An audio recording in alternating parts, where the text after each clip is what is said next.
Hi, so this is how a typical Toronto snowstorm looks like. See, shoes and everything is dipped in snow. It's crazy.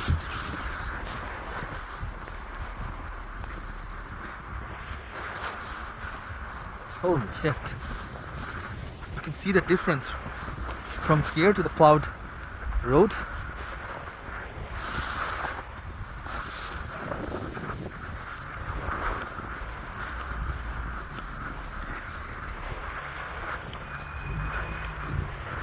Yeah,